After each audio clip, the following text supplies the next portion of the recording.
नमस्कार, मैं धीरज स्वागत करता हूँ आप सभी का इस प्यारी भरी क्लास में।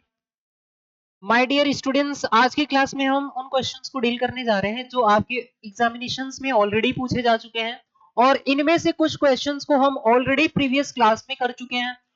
वहां पे आपने बहुत सारे कॉन्सेप्ट्स को सीखा है और बचे हुए कॉन्सेप्ट्स को आज की क्लास में क्वेश्चंस के जरिए सीखेंगे, है ना। तो उम्मीद करता हूं कि आपने बेहतरीन तरीके से होली को सेलिब्रेट किया और मैं क्या आप सभी को महसूस हुआ होगा कि जितने भी तैयारी करने वाले स्टूडेंट हैं, सर बिना पैसे का होली कैसा, बिना बिना पैसे का कैसा होली, है ना।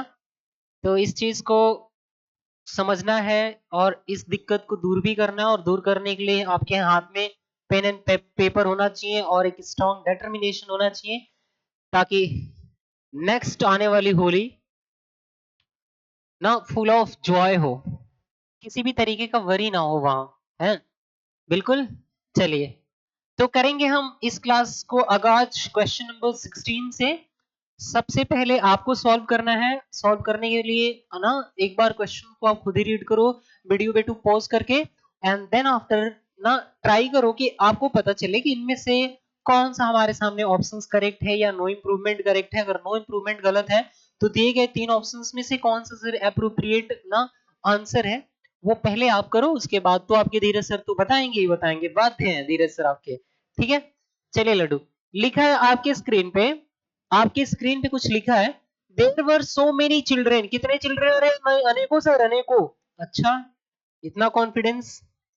हाँ, इसलिए ना क्योंकि लिखा है मेनी स्टूडेंट्स और वो मेनी स्टूडेंट्स पे हम इम्फेसाइज कर रहे हैं, साथ के साथ हम क्या कर रहे हैं, इम्फेसाइज कर रहे हैं मेनी को, है ना। इसलिए आपने क्या यूज किया यहाँ पे, एडवर्ब यूज किया, एडवर्ब डिग्री यूज किया बेटू। क्या बताने के लिए, ना एक्सटेंट बताने के लिए। कितने? बहुत, अरे बहुत सर, सो मेनी ना चिल्ड्रेन। अब ये चिल्ड्रेन प्लूरल है इसलिए आपके सामने यहाँ पे सब्जेक्ट वर्ब एग्रीमेंट के अकॉर्डिंग ना प्लूरल वर्ब लगेगा। यहाँ पे इन्वर्जन फॉलो हो रहा है, कंप्लीट इन्वर्जन, क्योंकि सेंटेंस की शुरुआत ना एडवर्ब से हुआ है। फिर बता रहे कहा, at the party that it was hardly impossible to keep account, कि उनको ना काउंट नहीं किया जा सकता था। अच्छा, क्यों? तो बता रहा है कि it was hardly and impossible, फिर बोला गया है। ऐसे में आपको पता है बेटा, हार्डली सर आपने ना पहले ही बताया था कि hardly, scarcely, barely, rarely, seldom, no, never, ये जो वर्ड्स होते हैं वो नेगेटिव होते हैं नेचर। ये जितने भी एडवर्ब्स ऑफ नो फ्रीक्वेंसी दिख रहा है, ये हमारे सामने क्या है, नेगेटिव है। और ऐसे में हम इनके साथ ना दूसरा नेगेटिव वर्ड यूज नहीं कर सकते, अदरवाइज हमारा सेंटेंस सुपरफ्लुअस बनेगा। तो सुपरफ्लुअस के एरर्स भी पूछे जाते हैं आपके एग्जामिनेशन में। अगर हम इम्पॉसिबल के साथ, अगर पुत्र हम इम्पॉसिबल के साथ ना हार्डली वर्ड यूज करें या हार्डली के साथ इम्पॉसिबल यूज करें, तो टेक्निकली आपका ये सेंटेंस ना नेगेटिव बनेगा, सुपरफ्लुअस सेंस क्रिएट करेगा, तो गलत माना जाएगा उसको। ऐसे में नो इम्प्रूवमेंट तो गलत हो गया। क्यों? इम्प्रूवमेंट होना तय है ना। तो यहाँ पे अगर आप हार्डली रखना चाहते हो तो इधर इधर पॉजिटिव वर्ड आना चाहिए। इधर पॉजिटिव वर्ड रखोगे तो बेटा हार्डली के साथ again impossible, option number B में दिया है, कट गया। हार्डली पॉसिबल टू कीप, फिर बोल रहा है हार्डली पॉसिबल फॉर कीपिंग। यहाँ पे क्या लिखा है, possible two plus first form the verb लिखा है ना। तो हार्डली के बाद पॉसिबल तो ठीक जा रहा है, पर ना यहाँ पे फॉर कीपिंग नहीं हो सकता, इसलिए ऑप्शन नंबर ए मर गया, ऑप्शन नंबर बी मर गया, ऑप्शन नंबर सी कट गया। तो आपके सामने करेक्ट आंसर बनेगा आपका option number c is the correct answer. आप बोल के चलोगे, there were so many students at the party that it was ना hardly possible to keep a count. उम्मीद करता हूं कि आपने बेहतरीन तरीके से सीखा होगा, इसमें कोई आपको दिक्कत नहीं होगा, कोई संकोच नहीं होगा। बढ़ेंगे अपने अगले प्रश्न पे। और अगला प्रश्न हमसे बोला गया है ना, ही had hardly gone when his friend केम, ये बोला जा रहा है हमसे। और यहाँ पे चार four options have been given, है ना, जहां पे बोला ही हैड हार्डली गॉन। ये हार्डली नाम का जो वर्ड है आपके सामने, इसको आप बोल के चलते हो adverb of frequency. Adverb of frequency आप इसको नाम देके चलते हो। और एडवर्ब ऑफ फ्रीक्वेंसी का यूज ना हेल्पिंग वर्ब के जस्ट बाद और मेन वर्ब के तुरंत पहले किया जाता है, जो कि ठीक प्लेस पे है। हार्डली, स्केर्सली, बेयरली, रेयरली वर्ड्स के साथ आप हमेशा पेयरिंग कंजंक्शन ना व्हेन ही फॉलो करते हो। अगर बिफोर भी दे दे, जहां व्हेन नहीं दिया बिफोर दे दिया, तो सेकंड प्रायोरिटी इसको दी जाती है। और व्हेन को फर्स्ट प्रायोरिटी दी जाती है। अगर व्हेन नहीं हो तो बिफोर से भी ना सेंटेंस करेक्ट माना जाएगा, लेकिन प्रायोरिटी सेकंड प्रायोरिटी दी जाती है। लेकिन ये सेंटेंस आपका नो डाउट बिल्कुल सही है, पर दिए गए ऑप्शंस में आपके सामने ना दो ऑप्शन में सेंटेंस की शुरुआत हार्डली से हो रही है, दो सेंटेंस ना शुरुआत हार्डली से हो रही है। ऑप्शन नंबर बी में हार्डली नाम के एडवर्ब फ्रीक्वेंसी को मेन वर्ब से ना जस्ट बाद रखा है, तो बिल्कुल ये ऑप्शन मर जाएगा, ये ऑप्शन बर्बाद ऑप्शन है ना। नो इम्प्रूवमेंट हम तब तक नहीं करेक्ट कर सकते जब तक कि हम पूरे ऑप्शन को ना पढ़ ले, क्योंकि अगर हो सकता है कि इससे भी बेटर ऑप्शन ना हमारे ऑप्शंस में सजेस्टेड हो, अल्टरनेटिव सजेस्टेड हो, तो हम उसको मार्क करके चलेंगे। क्योंकि अगर सेंटेंस फॉर्मल है तो गुड है, बढ़िया है, लेकिन अगर फॉर्मल से भी मोर फॉर्मल दे दे तो हम उसको करेक्ट करके चलते हैं ना। बोला हार्डली, अब लड्डू आपको पता है, आप ही आपने सीखा था कि हार्डली एक नेगेटिव वर्ड है, और जब सेंटेंस की शुरुआत नेगेटिव वर्ड से होती है तो वहां पे हमें ना इन्वर्जन फॉलो करना पड़ता है, और ऐसे में सब्जेक्ट से पहले आपके सामने हेल्पिंग वर्ब नजर आनी चाहिए। सब्जेक्ट से पहले आपके सामने ना हेल्पिंग वर्ब नजर आनी चाहिए, जो कि ऑप्शन नंबर ए में दिया ही नहीं है हेड को पहले। ऑप्शन नंबर फिर एक कट गया, ए बी कट गए, बच गए दो सी एंड डी।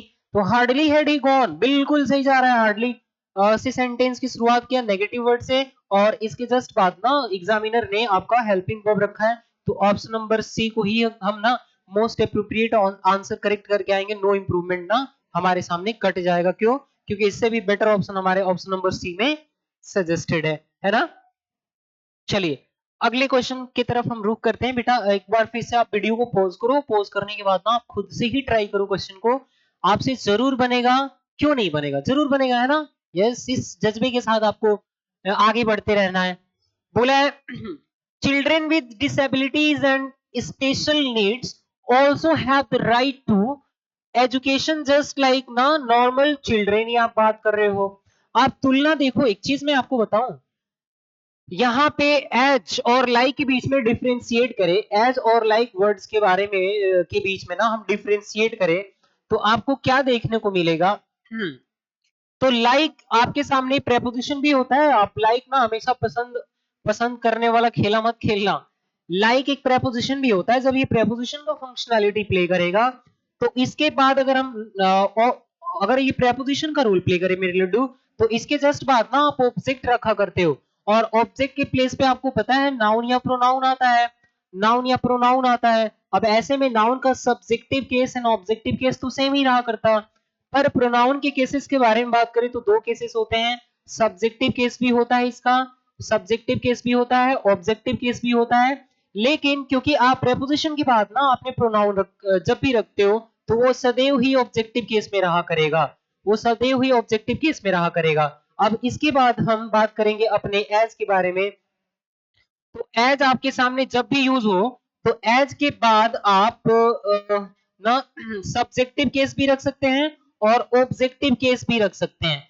एज के बाद आप सब्जेक्टिव केस भी रख सकते हो, ऑब्जेक्टिव केस भी रख सकते हो तुलना करते टाइम पे। लेकिन बड़ी बात यह है कि एज से जब हम दो नॉमिनेटिव केसेस के बीच में ना हम तुलना करते हैं, तो अगर पहले नॉमिनेटिव केस है मेरे पुत्र, तो बाद में नॉमिनेटिव केस ही होना चाहिए, बाद में भी सब्जेक्टिव केस ही होना चाहिए। लेकिन एज से पहले अगर आपके सामने ऑब्जेक्टिव केस है, तो एज के बाद भी क्या होना चाहिए, ऑब्जेक्टिव केस ही होना चाहिए। बोल रहा है चिल्ड्रेन, कौन से चिल्ड्रेन आपने बात किया, चिल्ड्रेन विद डिसेबिलिटीज आपने बात किया बेटा, children with disabilities and special needs, and special needs. अच्छा ये वाले न चिल्ड्रेन, हाँ जी वही वाले। तो children with disabilities and special needs क्या also also have the right to what education। किसकी तरह भाई, तो आपने बताया जस्ट। अब जस्ट के बाद आप क्या एक सब्जेक्ट को दूसरे ऑब्जेक्ट से तुलना कर रहे हैं, क्या आप एक सब्जेक्ट को ऑब्जेक्ट से तुलना कर सकते हो? आप बोलेंगे सर बिल्कुल नहीं कर सकते, हम ना सब्जेक्ट का तुलना सब्जेक्ट से ही करेंगे ना, नॉमिनेटिव केस का तुलना नॉमिनेटिव केस से ही होगा, ऑब्जेक्टिव केस का तुलना ऑब्जेक्टिव केस से ही होगा। ऐसे में हम ना टेक्निकली यहाँ लाइक वर्ड यूज नहीं कर सकते, हम टेक्निकली यहाँ पे लाइक वर्ड यूज ही नहीं कर सकते, है ना।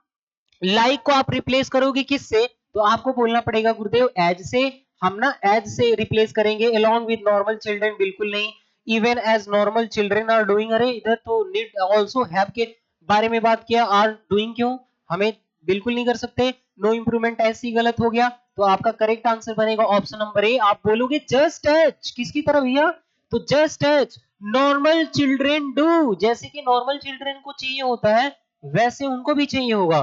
तो children with disabilities and special needs also have the right to education, no just as normal children do।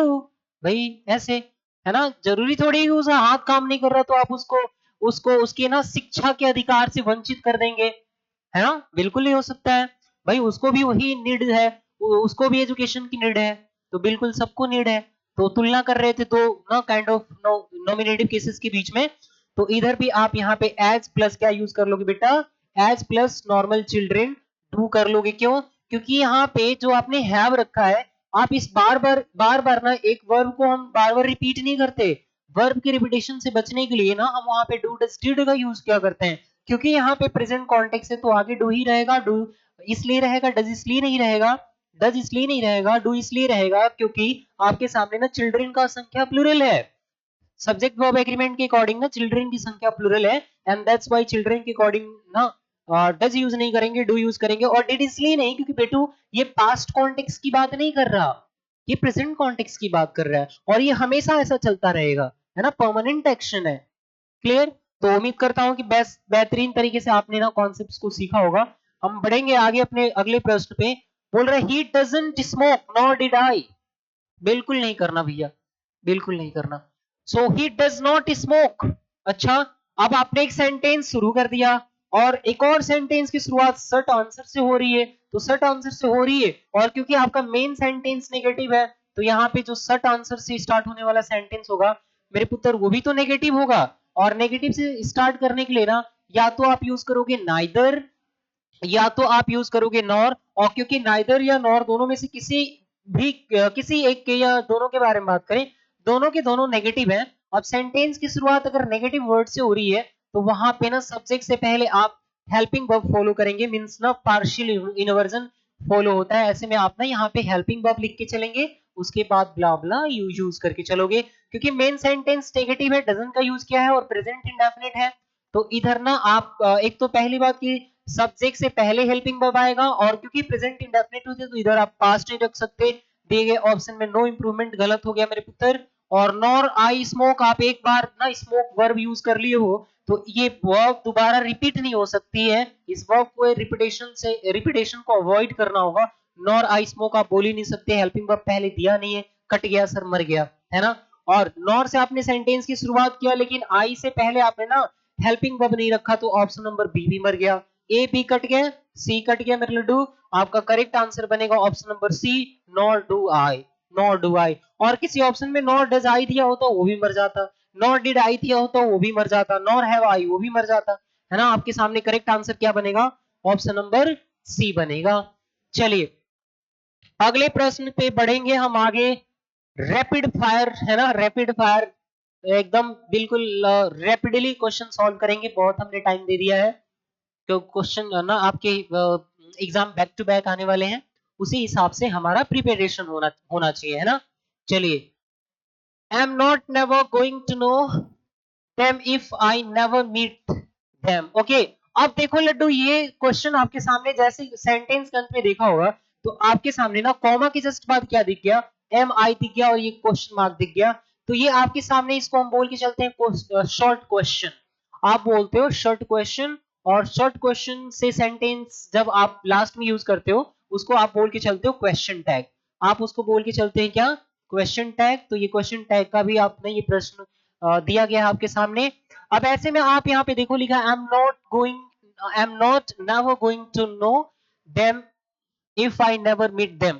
ये आपके सामने एक और सेंटेंस है, लेकिन मेन सेंटेंस के हिसाब से ना आपके सामने मेन सेंटेंस के हिसाब से ही क्वेश्चन टैग यूज होता है, एंड दैट्स व्हाई यहाँ पे मेन सेंटेंस के अकॉर्डिंग क्या यूज किया है, एम आई यूज किया है, क्योंकि आपका मेन सेंटेंस ही नेगेटिव है। तो मेरे लड्डू आपका क्वेश्चन टैग कैसा रहा होगा, रहेगा पॉजिटिव रहेगा। और दूसरी चीज मेन सेंटेंस से ना मेन सेंटेंस में यूज होने वाले ना सब्जेक्ट के नंबर और पर्सन के अकॉर्डिंग आप क्वेश्चन टैग में क्या यूज करते हो, प्रोनाउन यूज करते हो। बिल्कुल सही जा रहा है सारी चीजें, पर यहाँ पे नॉट के बाद अगेन आपने नेवर क्यों यूज किया, आपने ना नॉट के बाद आगे नेवर वर्ड क्यों यूज किया भैया? बिल्कुल नहीं कर सकते, है ना? एंड दैट्स व्हाई नेवर को आप रिप्लेस करोगे। और हार्डली भी एक नेगेटिव है, बिल्कुल नहीं जा सकता। सेल्डम भी एक नेगेटिव वर्ड है, नहीं जा सकता, क्योंकि आपको दो ना negative words, two negative words can't be used together in a sentence ना पैरेलली, सेंटेंस गलत होगा। इसलिए नो इंप्रूवमेंट भी कट जाएगा, इंप्रूवमेंट तो हो रहा तय है। दैट्स व्हाई नेवर को आप एवर से चेंज करोगे। एवर आपके सामने क्या हो गया? एक ना पॉजिटिव वर्ड है, तो आप यहाँ पे क्या यूज करोगे? एवर यूज करोगे। I am not ever going to know if they, if them, if I never meet again, am I, ऐसे। ठीक है, चलिए बेहतरीन तरीके से आपने एक एक पॉइंट को सीखा, एक एक चीजों को डील किया। बढ़ते हैं अपने नेक्स्ट क्वेश्चन की तरफ। बहरहाल आप वीडियो को पॉज करेंगे, पॉज करने के बाद एक बार खुद से ट्राई करोगे क्वेश्चन को सॉल्व करने का। जैसा कि मैं ना आपसे हमेशा से कहते आया हूं बिट्टू कि कोई भी क्वेश्चन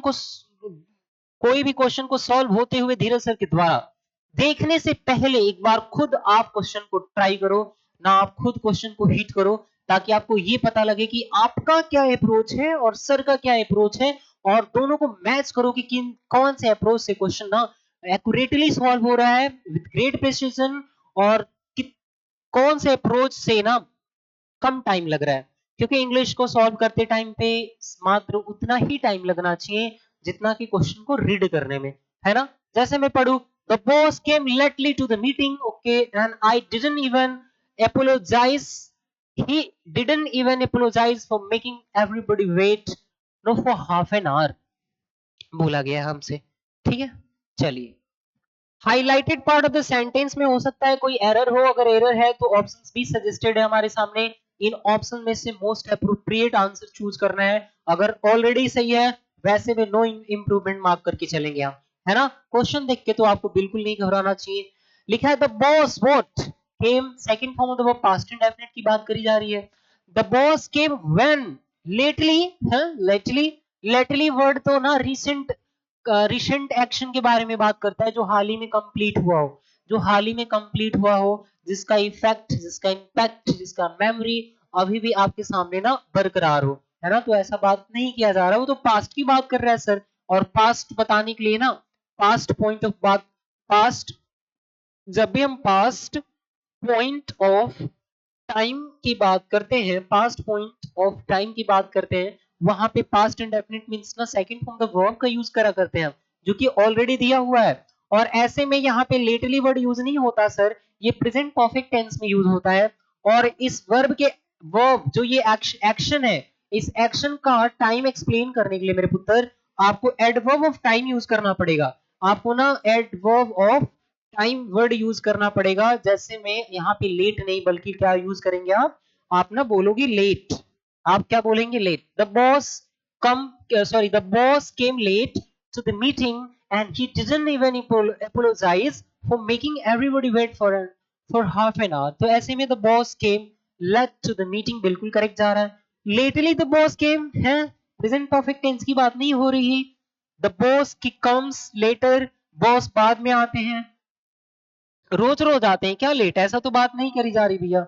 आप तो किसी खास मीटिंग की बात कर रहे हो कि उस दिन लेट आए थे, हर सबको आधा घंटा वेट कराया उन्होंने, है ना? बिल्कुल नहीं। तो आपके सामने नो इंप्रूवमेंट भी कट गया, आपके सामने ना नो इंप्रूवमेंट भी कट गया। जो करेक्ट आंसर बनेगा वो है option number A, and option number A will best fit to convey the proper meaning of the given sentence. ठीक है, चलिए बेहतरीन तरीके से आपने इसको सीखा। अब अगले क्वेश्चन की तरफ रुख कर रहे हैं हम। बोला है but you are yet not comfortable with the decision, are you? देखो एक बार फिर से आपके सामने ना क्वेश्चन टैग भी प्रश्न, ये आपके सामने क्वेश्चन टैग इसमें नजर आ रहा है। मेन सेंटेंस आपका लड्डू नेगेटिव है, जिसकी वजह से जो आपका क्वेश्चन टैग यहाँ पे लिखा गया है वो पॉजिटिव है ना? बिल्कुल। मेन सेंटेंस में दिया गया सब्जेक्ट आपके सामने सेकंड पर्सन है, सेकंड पर्सन है ना, सेकंड पर्सन यू है। ऐसे में आप ना प्रोनाउन ही यूज करोगे कहाँ पे? क्वेश्चन टैग में गुरुदेव, क्वेश्चन टैग में। बड़ी बात यह है कि बट यू आर लिखा गया है और येट वर्ड का यूज कर दिया हमने। जहां जब भी हम बात करते हैं येट वर्ड के बारे में ना, सो फॉर के बारे में, या आपके सामने रिसेंटली, लेटली, रिसेंटली, या आप ना लेटली के बारे में बात करिए, अप टिल नाउ के बारे में बात करिए, up till now, up to the moment, in words का यूज आप प्रेजेंट परफेक्ट टेंस में करा करते हैं। आप ना प्रेजेंट परफेक्ट टेंस में किया करते हैं, प्रेजेंट परफेक्ट टेंस में किया करते हैं। और एक और चीज मैं आपको बताऊं, जहां पर जब आपका सेंटेंस नेगेटिव हो ना, वहां पे हम सो या येट वर्ड का यूज करते हैं। जहां पे प्रेजेंट परफेक्ट टेंस की नेगेटिव सेंटेंस के अंत में हम ना येट वर्ड का यूज किया करते हैं। एंड दैट्स व्हाई आपके सामने एक तो प्रेजेंट परफेक्ट टेंस होना चाहिए, दूसरा ना नेगेटिव होना चाहिए, और थर्ड पॉइंट ना वो एंड में होना चाहिए। इतने सारे ना इसके साथ कॉन्सेप्ट्स फॉलो होते हैं। दैट्स व्हाई यहाँ पे येट वर्ड का यूज तो आप बिल्कुल नहीं कर सकते ना। येट एक कंजंक्शन भी होता है आपके सामने, बिटू आपके सामने एक येट ना कंजंक्शन भी होता है, जिसका यूज दो या ऑल दो के साथ फॉलो करते हैं। ऑल दो या दो के का पेयरिंग जो कंजंक्शन होता है हमारे सामने, वो या तो येट होगा या तो हम कॉमा फॉलो करते हैं। आप कतई ना वहां पर क्या नहीं फॉलो कर सकते, आप कतई वहां पे बट फॉलो नहीं कर सकते। आप वहां पे कतई क्या नहीं फॉलो कर सकते, आप वहां पे ना बट फॉलो नहीं कर सकते। क्यों? क्योंकि ऑल्दो या दो का जो पेयरिंग कंजंक्शन होता है, या तो वो आप येट वर्ड यूज कर सकते हो या नहीं तो कॉमा का यूज किया जाता है। एक और तरीके से ना आप येट वर्ड का यूज कर लेते हो, yet plus two plus first form the verb. ये ऐसे एक्शन के बारे में बात करेगा which has not happened yet, which has not happened yet and it is yet to happen, and it is yet to happen। जैसे मैं बोलूं कि oh Rahul has not arrived at the centre yet, तो आप इसको ऐसे भी बोल सकते हो कि Rahul is yet to no arrive at the centre. ठीक है, बिल्कुल। चलिए बात करेंगे अपने कॉन्सेप्ट के बारे में। अब येट को आप रिप्लेस करोगे किससे? येट यू आर, नहीं, बिल्कुल नहीं, बिल्कुल नहीं कह सकते। यू आर सेल्डम, नहीं बाबा, बिल्कुल नहीं ना। आप बोल के चलोगे but you are still not comfortable, तुम अभी भी कंफर्टेबल नहीं हो। तो आपके सामने जो करेक्ट आंसर बनेगा वो बनेगा option number B, no improvement ना कट जाएगा। नो इंप्रूवमेंट क्या होगा? कट जाएगा। चलिए एक एक कॉन्सेप्ट्स के बारे में हम बात कर रहे हैं। बिल्कुल ना आपको बेटू सीखते हुए चलना है। बिल्कुल आपको क्या करना है? बिल्कुल आपको बेहतरीन तरीके से ना सीखते हुए चलना है। और दावा करता हूं कि आप ना वीडियो उठा के देख लेना, किसी भी क्वेश्चन में मैं टिक लगा के नहीं गया हूं, नहीं बढ़ा हूं आज तक। कि मेरा रिकॉर्ड रहा है जब से मैं पढ़ाना स्टार्ट किया है ना।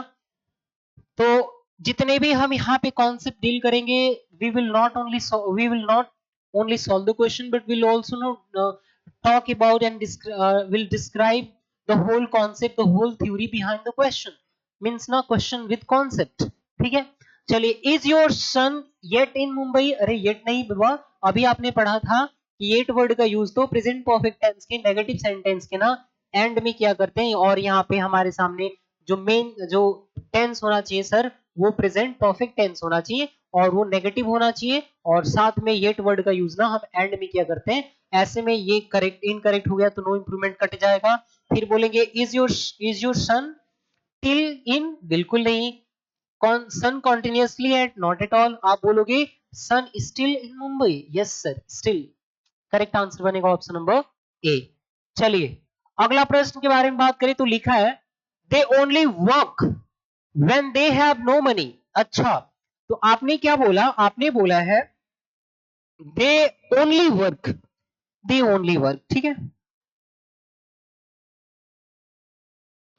आपने क्या बोला कि दे ओनली वर्क। अच्छा, ऐसा क्या?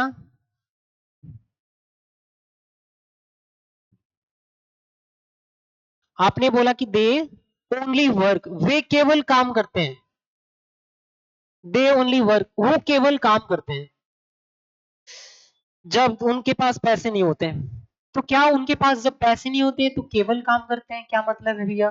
केवल काम करते हैं, वो केवल पढ़ता है, रिवीजन नहीं करता। सर केवल पढ़ता है, वो याद वगैरह वगैरह नहीं करता, एग्जाम नहीं देता, केवल पढ़ता है। ये क्या मतलब है भैया? किस लिए पढ़ता है? कुछ तो रीजन रहा होगा, कुछ तो उसका उद्देश्य, कुछ तो उसका पर्पज रहा होगा, पढ़ता क्यों है। ये तो मन में प्रश्न उठ रहा होगा ना आपके। टेक्निकली ये जो आपने ओनली वर्ड यूज करा, ये एडवर्ब आपने बेटा यूज करा, ये एडवर्ब एक ऐसा एडवर्ब है जिसका ना यूज ठीक उस शब्द के पहले होता है, उस वर्ड के पहले होता है जिस वर्ड को ना हमें टेक्निकली क्वालिफाई करना हो। तो क्या आपको वर्ग को क्वालिफाई करना था? क्या आपको इस वर्ब को क्वालिफाई करना था? तो आप बोलोगे सर बिल्कुल नहीं, हमें ना यहाँ पे कंजंक्शन ऑफ टाइम को क्वालिफाई करना था। हमें कंजंक्शन ऑफ टाइम को क्वालिफाई करना था कि वो काम करते हैं, लेकिन तभी काम करते हैं जब उनके पास ना पैसे ना हो। अदरवाइज जब उनके पास पैसे हैं तो बिल्कुल नहीं काम करते, वो ऐस करते हैं, वो ऐस करते हैं, है ना? वो आप बस जब पैसे होते हैं तो सर कसम कसम से वो काम नहीं करते। ठीक है, तो आप बोलोगे दे वर्क ओनली व्हेन, जभी जब उनके पास ना पैसे नहीं हो तब काम करते हैं। टेक्निकली आप बोलोगे दे वर्क ओनली व्हेन, तो आपके सामने ना they when they have no money they only work, बात तो वही हो गई, बिल्कुल इनकरेक्ट जा रहा है। दे ओनली वर्क, केवल काम करते हैं, not at all. They work only when, बिल्कुल सही मिल गया हमें। They work when only when they have no money. ठीक है, तो आपके सामने नो इंप्रूवमेंट भी कट जाएगा। जो करेक्ट आंसर बनेगा वो है ऑप्शन नंबर सी। चलिए, बेहतरीन सा प्रश्न, बेहतरीन सा अप्रोच, बेहतरीन सा एक्सप्लेनेशन, है ना? और इसी चीजों के साथ अगर आप निरंतर बने रहोगे तो आपके अपने टारगेट तक पहुंचने से कोई नहीं रोक सकता। दावा है डंके की चोट पर। चलिए आ जाते हैं अपने क्वेश्चन नंबर 11 पर। लिखा है it will make us all profoundly wise visor. ये तो क्वेश्चन हो रखा है मेरे लड्डू, क्वेश्चन नंबर 25 नहीं हो रखा, है ना? बोला गया है he was too glad to see his friend। बता रहे हो कि ना, एक तो बड़ी बात ये है कि टू के यूज को मैं सिखाता हूँ। टू के बाद जब भी आप एडजेक्टिव रखो या एडवर्ब, एडजेक्टिव रखिए या एडवर्ब, टेक्निकली इन दोनों का जो डिग्री होना चाहिए वो पॉजिटिव होना चाहिए। इन दोनों का डिग्री कैसा होना चाहिए? अगर एग्जामिनर इनके डिग्री को पॉजिटिव ना रख के वो ना कंपैरेटिव या सुपरलेटिव रख दे, सुपरलेटिव डिग्री रख दे, तो मेरे लड्डू ये दोनों के दोनों इनकरेक्ट हैं। ना तो आप इनके साथ ना कंपैरेटिव यूज कर सकते और ना ही इनके साथ आप सुपरलेटिव यूज कर सकते हो, सिवाय ना पॉजिटिव डिग्री के। सदैव ही इनके साथ पॉजिटिव डिग्री यूज होती है, एडजेक्टिव रहे या एडवर्ब। जहां पे टू का मीनिंग के बारे में बात करें तो टू आपके सामने सेंस देता है, टू आपके सामने सेंस देता है मोर देन रिक्वायर्ड। क्या बोलेंगे आप? More than required. आप यहाँ पे बोल के चलोगे more than what's needed, more than what's needed, मतलब कि क्या? रिडंडेंट सेंस देगा ना, सुपरफ्लुअस ना, more than what is needed या मोर देन रिक्वायर्ड ऐसे बोल सकते हो। मोर देन रिक्वायर्ड बोल दो, है ना?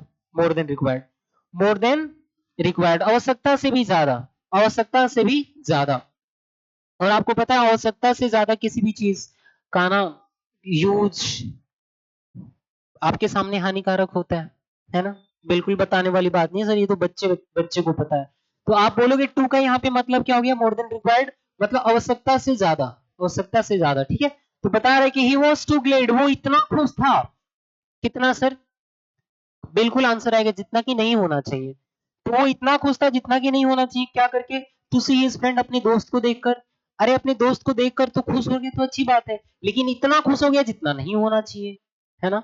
तो ये अपने आप में ना टू के साथ, हालांकि टू ही फॉलो करते हैं बिल्कुल, बहुत सारे स्टूडेंट्स क्या करेंगे टू के साथ ना पेयर देख के टू प्लस वर्ब की फर्स्ट फॉर्म का वो इसको ना नो इंप्रूवमेंट मार्क करके चले आएंगे, लेकिन रुक जाओ, ठहर जाओ, सीख लो।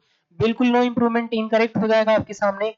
आप जो करेक्ट आंसर मार्क करके आओगे बेटा बेटा, तो यहाँ पे ना टू, यहाँ पे बिल्कुल नहीं, टू ग्लेड, यहाँ पे ग्लेड एडजेक्टिव है, और एडजेक्टिव को क्वालिफाई करने के लिए ना इधर आपको एडवर्ब चाहिए, टू नहीं चाहिए, प्रेपोजिशन नहीं चाहिए, है ना? बिल्कुल इनकरेक्ट जा रहा है। आप बोले, आपने बोला ही वाज सो ग्लेड, अगर आप यहाँ पे सो भी रखते हो, ही वाज सो ग्लैड, तो सो के साथ तो दैट फॉलो होता है रिलेटिव सेंस के लिए। सो का यूज ना कभी भी अकेले नहीं हो सकता। मैं नहीं बोल सकता आई एम सो स्मार्ट, आगे वाले पूछ देगा कि कितना, यू आर नो। अगर मैं बोलूं आई एम सो स्मार्ट, आगे सामने वाला पूछ देगा कल को कितना स्मार्ट हो भाई, क्या है आप तुम्हारे अंदर, क्यों अपने आप को स्मार्ट खान समझते हो, है ना? बिल्कुल कोई पूछ सकता है। ऐसे में आप वहां पे सो का यूज जब भी करते हो तो रिलेटिव सेंस के लिए होता है, सेंस को आगे रिलेट करना होता है, सेंस को आगे रिलेट करना होता है। मैं बोलूं कि आई एम सो ना एनर्जेटिक, गलत है इतना बोलना, सिर्फ रिलेट करो सेंस को सर आगे। I am so energetic that I can teach no 12 hours continuously. अच्छा बाप रे, ठीक है, तो बिल्कुल यहाँ सो भी नहीं जा सकता। आपका करेक्ट आंसर बनेगा वेरी, और वेरी बोलोगे he was very glad for what, to see his friend, अपने दोस्त को देख के बहुत खुश था, बहुत खुश था, है ना। चलिए, आज की क्लास में बहरहाल इतना ही क्वेश्चंस को हमने डील किया है, और आने वाली जितनी भी क्लासेस होंगी उनमें हम निरंतर क्वेश्चन सॉल्व करते रहेंगे आपके प्रीवियस एग्जामिनेशंस में पूछे हुए। तो उम्मीद करता हूँ आप सभी लोग मस्त होंगे, तंदुरुस्त होंगे, और प्रो एग्जाम स्टडी भी कर रहे होंगे। आने वाली जितनी भी क्लासेस होंगी बेहतरीन तरीके से उनको ना प्यार दोगे, एंजॉय करोगे, और आने वाले एग्जाम्स के लिए आप ना you will have to read up the law so that you may crack your exam no easily with flying colors and may be settled in your life. So may God bless you, may you stay happy, stay blessed. मिलेंगे आप लोगों से next class में, तब तक के लिए bye bye everyone, please be happy, take care, and may God bless you with all his almighty.